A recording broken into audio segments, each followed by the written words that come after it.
show up and do our part. And it's more important now than ever that you show up. Because the people who are showing up and in that room for that discussion, for that debate, they're literally changing America. And it feels like we're outnumbered, but we're not. And we're on the right side of history.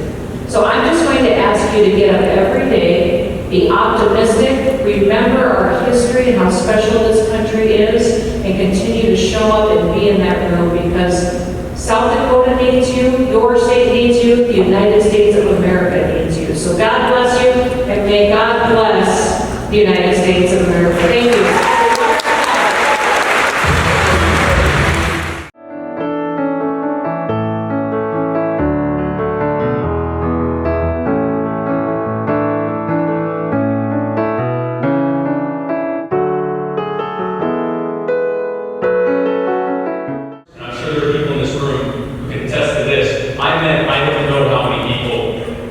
Who have spent their lives building their small business, building their company, building something that they have fought hard to be able to have, only to be told one day by their state government, "Now you can't open anymore.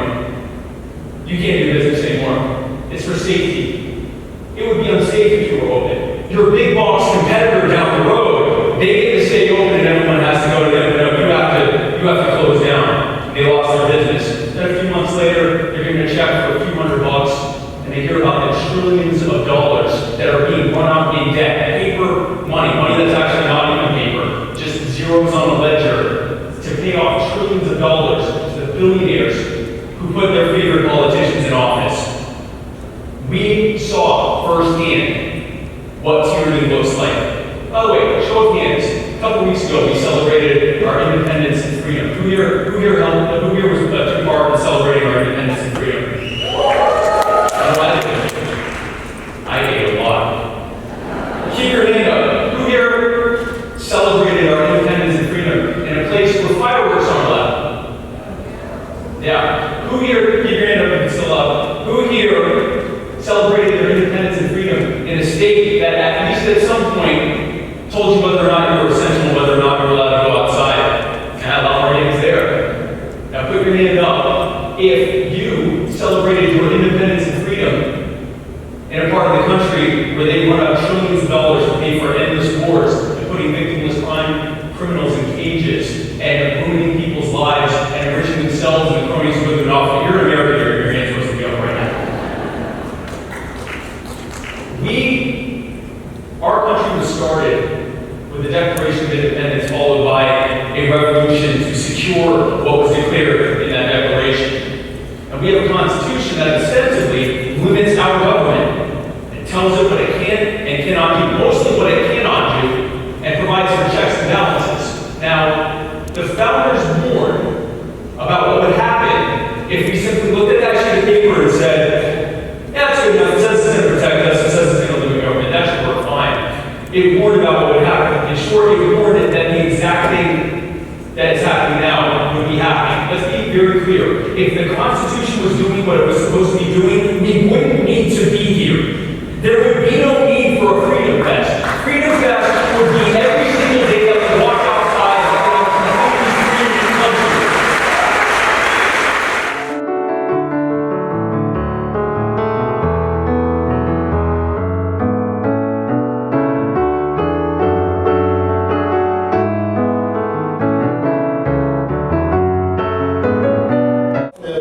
I'm sure some of y'all have heard there's a Delta variant going around.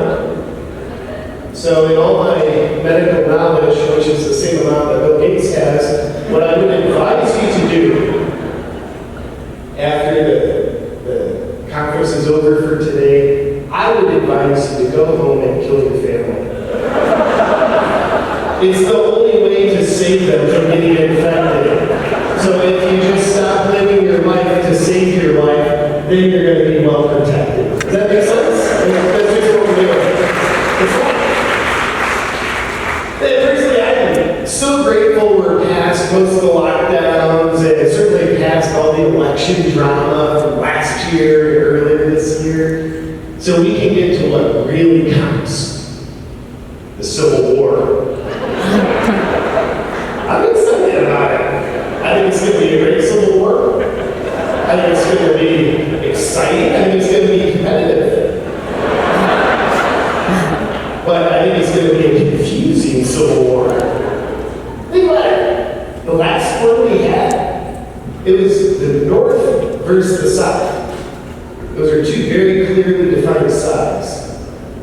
This one, left versus the right. How confusing is that going to be on the battlefield? Be like, Captain, where's the left? It's like, they're over there on the right. Okay.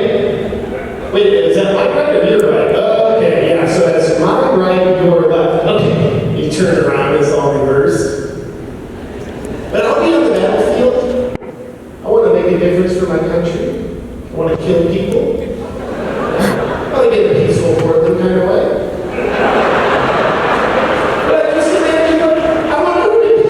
Gotta run up and have to identify people. Like, what side are you on, man? He's like, I'm on the right. Like, I don't believe you. He's like, what climate change? Okay. Go up to the next guy. What side are you on, man? First off, man isn't my pronoun.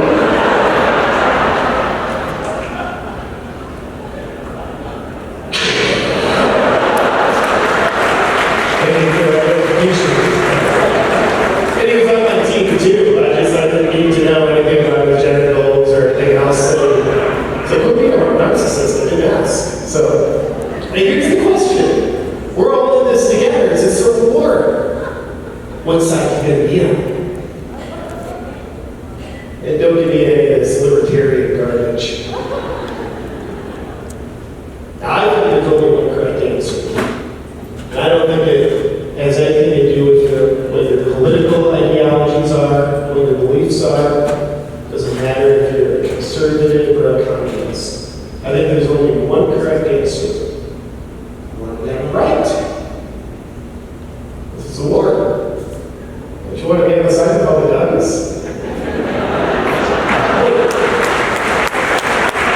To your left. One side has guns, the other side has pronouns.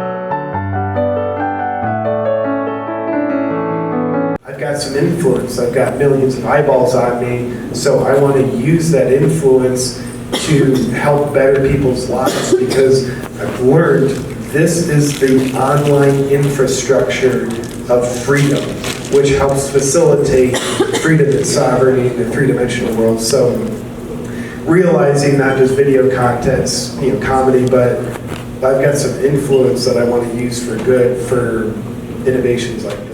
That's a good question.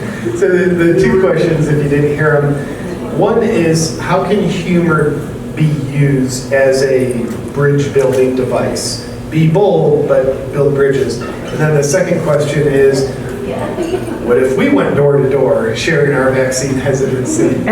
So a quick note on that, if they didn't invite us, then, maybe not. Especially in Texas. And they're already on board with the way we think. I will say on that, with with what I do and also like what I advocate other people do, because I know so many of you in this room, you're leaders. So I think as leaders, at least my perspective of it, we're not out to get people to think our way. And personally, I don't care what a person thinks. Probably hell on earth would be everybody thinks the way I think. It's like, wow, we'd all be mentally deranged redheads. This is not a good world. And I'm certainly not accurate with how I think about everything. But what I care about is that people get their thinking from themselves. And from there, I don't care what you think. What I care about is that it's you doing your thinking for yourself, not you using your brain as a hardware system to operate someone else's software that you think is your own thinking. So that's why I like to use the term awakening in my brain. I like to wake people up to their own dignity and sovereignty and their own intelligence. But then the question about using humor as bridge building, because I love that. You can say like, okay, being bold is one thing, but I think we want to be bold, not divisive. Because it's one thing to say, here's what I believe and you're an idiot if you believe something else. That might look bold, but it's really divisive more than anything. So being bold, we don't need to apologize for what we stand for, and we can be fierce with it, but that's also got an accepting energy. But then using humor as a bridge building device, one of the things I think can be very powerful, especially when we're talking with people that might have we might judge them to be a little bit under a hypnosis of fear about something. If we can self-deprecate our point of view, that comes across as we don't take ourselves so seriously. We don't view this as life or death. And when people view their views as life or death, you extrapolate that, they become willing to die and kill for the cause. It's like religious wars. None of them help God. None of them are probably what God wants. But those are people who are willing to die for their views. But when you can have a view that even you hold strongly, your heart might say this is the absolute truth. If you can self-deprecate about it and poke holes in it, you look way less threatening, and I would dare say you become like the pill, the message, the pill that's wrapped in meat or cheese that makes the dog want to swallow it. If that makes sense. In a one-liner, it's being true to myself is what helps me stay unresentful. And I have my moments, but when I catch the fabric of resentment, that just like if you snag your hand on something that gets your attention, it's like, oh, I felt resentment. What do I need to look at? Again, in my personal relationship with my wife, of course resentment never comes up. Is she here? But when I feel resentful towards my wife, almost always for me, it's because I'm not speaking up, because I'm afraid I'll make her upset. So I suffocate my voice, I rob my own freedom. So when I notice myself doing that, it's like, all right, gotta have a conversation with my wife. Thank you, Charlie, I love the question. Chappelle's style of comedy, it's like he's himself. He's probably the greatest of all time. Don't want to replicate his style, but here's what inspires the hell out of me about Dave. If you look at his work from 10, 15 years ago, world-class funny. I laughed my butt off, bladder control issues watching him, the whole 9 yards. But there wasn't a lot of meaning in his work. It was just world-class funny. But now, I think Dave's more of a truth-teller philosopher than he is comedian. And he's using the language of comedy as a bridge, as a way of communicating deeper messages. I mean, Dave was the very first one I can remember calling out the BS surrounding identity politics. And Dave's in a unique position. I mean, you think like Mount Rushmore is hard to cancel? Try to cancel Dave Chappelle. You can't do it. So it's very inspiring, and also something else that inspires me about him, he's not afraid to lose what he has. Why? Because he voluntarily lost basically everything he had. A number of years ago when he walked away from the machine that was Hollywood. It was sucking his soul. $50 million contract on the table. He said, I'm good. Because he knew what really mattered to him. And I think he connected deeper to what really matters to him. And I think Dave knows, and I think I've learned this from Dave, what really matters can't be taken away from us. You canceled, kicked off social media, like, cool, it's going to be a stressful few days, maybe a stressful few weeks. But being dedicated to truth, being connected to your friends, your family, your community, that's what really matters. And then as far as other comedians outside of Dave, there's a comedian, he died in, I think it was 1993, named Bill Hicks. Yes, sir. And he's amazing.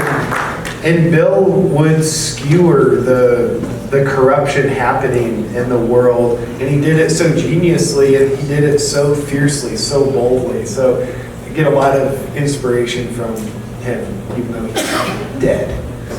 The nutrition principles I personally value the most are the ancient ones. Anything new that comes up, if it works, it's probably going to be based on ancient principles. So one of the coolest nutrition sources of all time, I think, the book is super boring but super informative and super wise. It's called Nutrition and Physical Degeneration by Weston A. Price.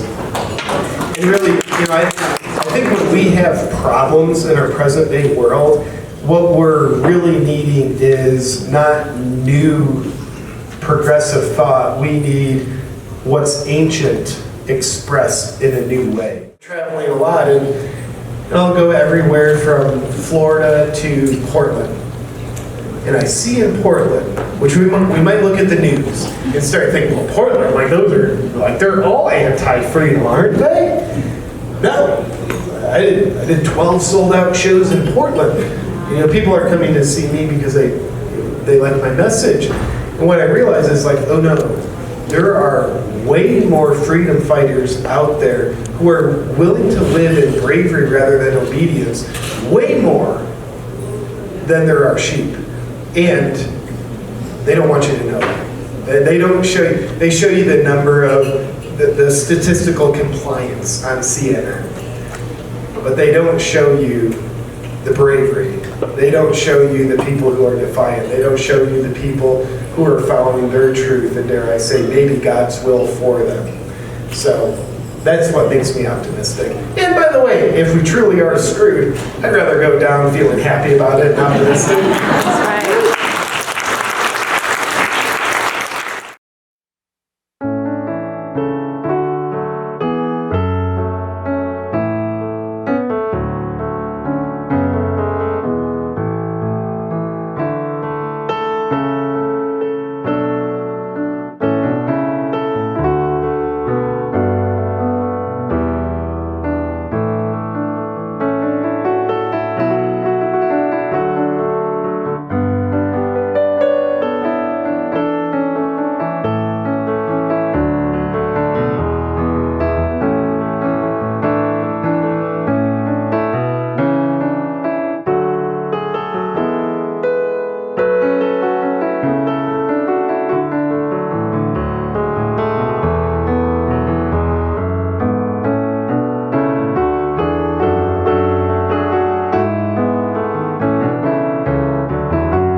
and always multiple veterans.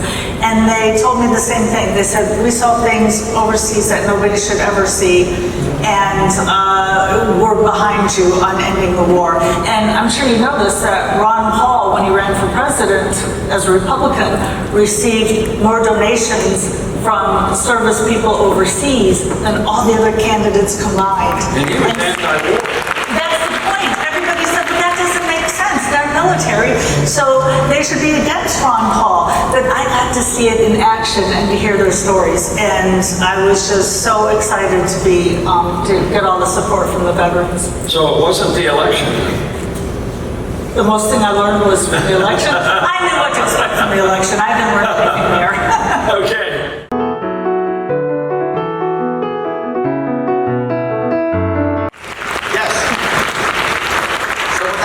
As we've removed community for literally decades in many communities, they've lost the institutional knowledge to support themselves. So now when all of a sudden the schools shut down, there weren't any homeschoolers or people who know how to handle that. When people couldn't go to hospitals, there weren't people who were there to just have basic assistance. Now, Larry, I thought homeschooling went through the roof during the... Not in New York. Really? Not in New York. You know, people were doing it, but you know how hard they were struggling? They were doing things like, luckily, buying books from the Tuttle Twins. So they were doing things like that, right? They were going outside of New York State. The communities themselves couldn't do it. We had to go outside of our communities to get that help. Yep. And we saw that constantly in my state, and I think in many states who had heavy lockdowns. The communities were not prepared to help ourselves. And I think the lockdown showed that. And instead of us saying, which what we should say is, oh my God, let's support some community. So in case there's a problem again, the communities can step up and assist and maybe even help government, maybe even push government out a little bit. We're not doing that. You know what we need? More government, of course.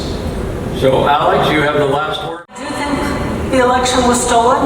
Not from Trump, though, but from the American people who didn't get to see another choice. There were so... We're on 50 states ballots, correct? And how close did I get to the debates? And let me tell you a story. Somebody said, yeah, a friend of mine voted and called me up and said, yeah, I get into the ballot booth and there's not just Trump or Biden, there's another name, Joe Jorgensen. Who's he? And so somebody who's on the ballot in all 50 states really should be on that debate so that Americans can see Larry, you were vice president candidate in 2016, correct? So you feel the same way about Joe, that Any election where Joe doesn't win is a bogus election. That's just it. It's a Larry's my new favorite friend. absolutely totally bogus election. So yeah, of course. No, I understand exactly what the good doctor is saying. 100%. She's completely correct. The idea that we have to fight over just two is it makes everything bad. If you look at what was Biden's entire campaign. His entire campaign was I'm not Trump. That was his entire campaign. That was it. What about foreign policy? Did I tell you it wasn't Trump? How about healthcare? Oh, in case you didn't know, I'm not Trump. That was his entire campaign, and that's because it's only two people. When you get 2 or 3 or 4, you have to have conversation, you have to have real debate. All of a sudden now we get a real election. so what do you see? Where are we going to be as a country a year from now? Who would like to start? Larry? Oh, that wasn't a question, I'm starting? Okay, yes.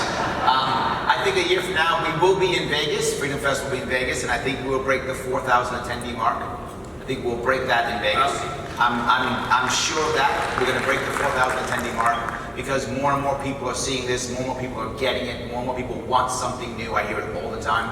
In addition, I think a year from now, we're going to have, I think a year from now, no lockdowns and no masks. That would be great. Go away. That would be great. And I think it's happening because, again, I live in the belly of the beast, right? I live in the belly. AOC is my congressperson. I accept your condolences. Yes. Trump and Governor Cuomo both come from the same borough I'm in, Queens, New York. So I'm in the belly of the beast.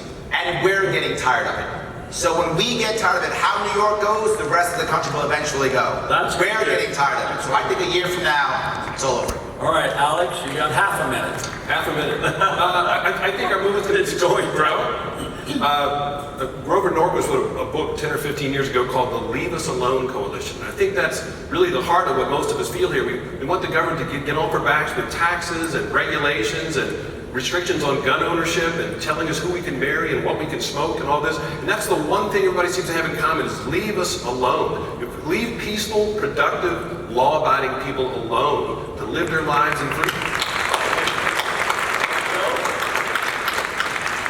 So in my keynote speech today, I said how what we need to do is we need to find an injustice out there that people already feel and reflect it back to them, not try to preach to them about our philosophy.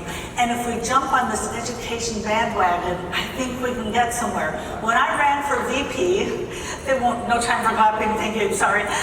When I ran for VP, I would explain that I wanted to get rid of the Department of Education because education is a local issue.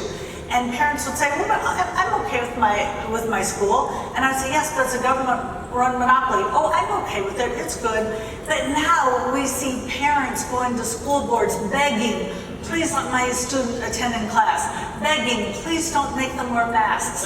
Begging, don't teach them CRT. So now that big government has personally touched these parents, now they understand the control of government, and I think we should use that to help grow the movement even more by next year. All right, Senator Lee, you have the last word on this question. Mr. Ball. By the end of this calendar year, we will cross the 106% debt to GDP ratio. This puts us well beyond the point where economists, including Alan Greenspan, Carmen Reinhart at Stanford, people across the political spectrum have been predicting for decades. When we cross that point, it's where economic growth stalls. It's where any deficit spending we undertake at that point will start more dramatically inflating the dollar. I think we will see that by this time next year, the Americans will be paying in real time. We've said for decades that our children and grandchildren will be paying for our profligate spending. It's now happening in real time, and by next summer, they'll be feeling it acutely.